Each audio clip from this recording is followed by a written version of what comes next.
నిర్ణయించబడ్డాం. ఎందుకో తెలుసా?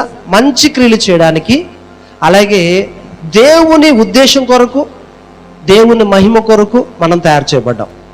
మళ్ళీ ఎందుకు తయారు చేశాడంటే దేవుని ఉద్దేశం నెరవేర్చడానికి, దేవుని మహిమపరచడానికి తయారు చేయబడ్డాం. ఊరకనే తయారు చేయాల. ఈ రోజున రక్షణ పొందిన బిడ్డ మనం గ్రహించాల్సింది ఏంటంటే, మనము దేవుని ఉద్దేశం నెరవేర్చుకోవడం కోసం ఈ భూమి మీద బ్రతకాలి. For his purpose and for his glory. ఆయన మహిమ కొరకు, ఆయన పని, ఆయన ఉద్దేశాన్ని నెరవేర్చడం కొరకు మనం ఈ లోకంలో జీవించాలి.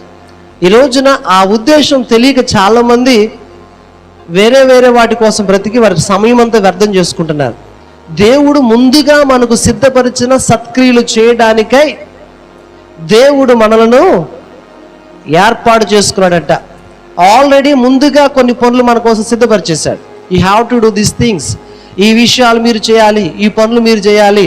మిమ్మల్ని నేను భూమి మీద పుట్టించింది ఊరకనే పుట్టించి వదిలేయడానికి నీ ఇష్టం వచ్చినట్టు తిరుగు, నీ ఇష్టం వచ్చినట్టు ఏ పాపమన్నా చేసుకో, ఎలాగైనా బతికే గాలిగా తిరుగు అని చెప్పడానికి దేవుడు భూమి మీద పుట్టించలా. భూమి మీద ఒక వ్యక్తి ఉన్నాడు అని అంటే ఆ వ్యక్తికి ఒక ప్రణాళిక ఉంది, ఒక ఉద్దేశం ఉంది. ఆ పని నిమిత్తమే ఈ భూమి మీద దేవుడు మనల్ని పంపించాడు. కానీ ఆ ఉద్దేశాన్ని గుర్తించకుండా ఈ లోకంలో ఉన్న మనుషులందరూ కూడా వారి కోసం మాత్రమే, అంటే కేవలం వారి యొక్క ఆశయాలు నెరవేర్చుకోవడానికి, కేవలం ఒక కుటుంబ పోషణ కొరకు మాత్రమే, కేవలము మన జీవితంలో మనము ఏదో సాధించాలని స్వార్థముతోనే ఈ లోకంలో మనం బ్రతికేస్తున్నాం. అందుకొరకు దేవుడు మనల్ని పుట్టించలే.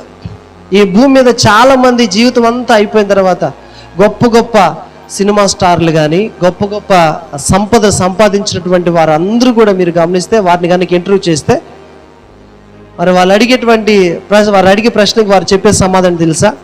నేను ఇంత సంపాదించాను, ఇంతగా నేను పేరు ప్రఖ్యాతులు సంపాదించాను, ఇంత అందాన్ని సంపాదించాను, కానీ నాకు మాత్రం నిజమైన సంతోషం లేదు, నిజమైన ఆనందం లేదని చెప్పినటువంటి వారు మహానుభావులు అనేకులు ఈ భూమి మీద ఉన్నారు. దేవునికి స్తోత్రం, హల్లెలూయా. షారూఖ్ ఖాన్ అదే మాట చెప్పాడు.